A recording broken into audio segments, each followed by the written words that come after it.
90% من القصص والفيديوهات اللي انت بتشوفها على السوشيال ميديا ميتة اكلينيكيا.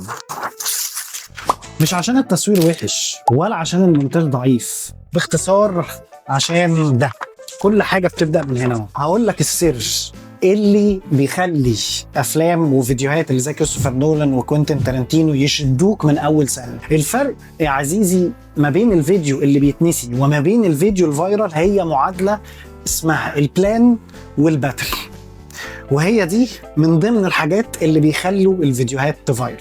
التغيير المفاجئ اللي هيخلي حرفيا المشاهد بتاعك ما يرمش حرفيا. انا نفسي بحاول اطبق القاعده دي، فتابع معايا للاخر.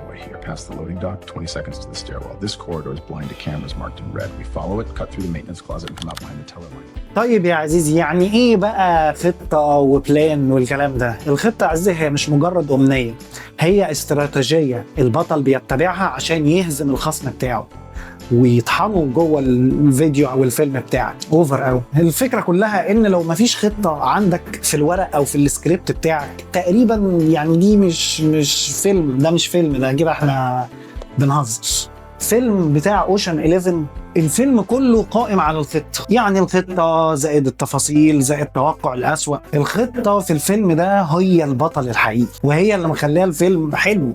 يعني فكر فيها عزيزي المشاهد، في حياتك بشكل عام لو انت ما خططتش حياتك هتبقى عشوائيه وهتبقى ممله ما فيهاش اي حاجه تتعمل. ولكن لو انت خططت صح حياتك بشكل عام هتلاقي حياتك كويسه. هي نفس الفكره بقى في الستوري تيلينج والسرد القصصي بشكل عام في الفيديوهات بقى والافلام بشكل عام. فالخطه هي استراتيجيه ضد الخصم جوه الفيلم.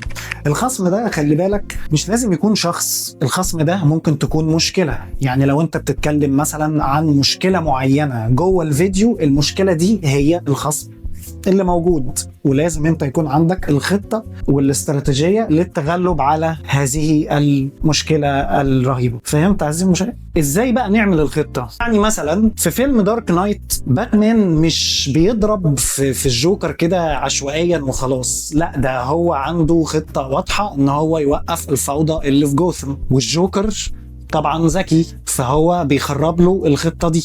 Why so serious? وطبعا كل شويه باتمان لو واخد باله، لو انت اتفرجت على الفيلم، بيغير خطته كل شويه من نفسيه لجسديه، يعني هتلاقي الخطه بتتغير على مدار الفيلم. فالسؤالين دول مهمين جدا، انت عايز ايه من الفيديو ومين اللي ضدك او ايه هي المشكله اللي انت بتحاول تحلها اللي هتمنعك من الوصول. وده وظيفتي يا عزيزي المشاهد ككونتنت بروديوسر سبيشالست.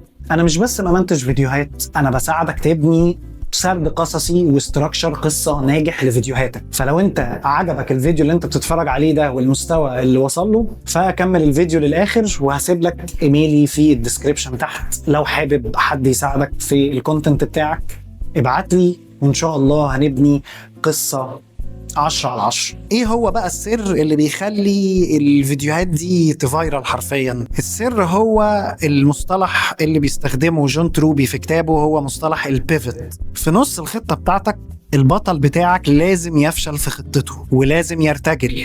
زي اي فيلم انت بتتفرج عليه، عمرك ما هتتفرج على فيلم خطة البطل بتنجح من اول مرة. لازم يكون في ترايل اند ايرور، لازم في السكريبت بتاعك في الفيديو بتاعك لازم يكون في خطة بديلة او ان الخطة بتاعت البطل الاساسية تفشل. وهنا حرفيا المشاهد بيبتدي بقى يمسك في الكرسي وان هو يتابع القصة للاخر. ولكن من اول الفيديو او الخطة بتاعتك ماشية زي السكينة في الحلاوة، يبقى كده بقت مملة جدا، يعني مفيش اي حاجة تتعمل.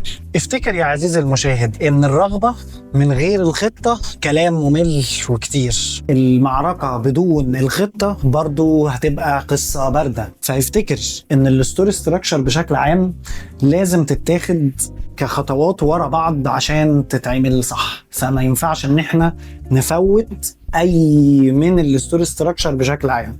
فلو انت عامة اول مرة تشوفني، انا عامل سلسلة عن كتاب اسمه The Anatomy of Storytelling بتاع جون تروبي، بنشرح الستوري ستراكشر والسرد القصصي عشان تستفيد بشكل عام في فيديوهاتك. احنا اتكلمنا في الفيديوهات السابقة عن الويكنس والديزاير والمورال نيد، وفي الفيديو ده احنا اتكلمنا عن البلان والباتل. تقريبا دي اغلبيه الستوري ستراكشر اللي في الكتاب ذا اناتومي اوف ستوري بتاع جون تروبي. قول لي بقى ايه اكتر فيلم عجبك وكانت خطته عبقريه؟ ويا ريت لو عايز حد يساعدك ان انت تعمل اول فيديو ليك ويكون شكله محترف ويكون فعلا السرد القصصي بتاعه حلو، ابعت لي كلمه فايرال في الكومنتات تحت، وانا يسعدني ان انا اساعدك تعمل فيديو 10/10. اشوفك الفيديو الجاي.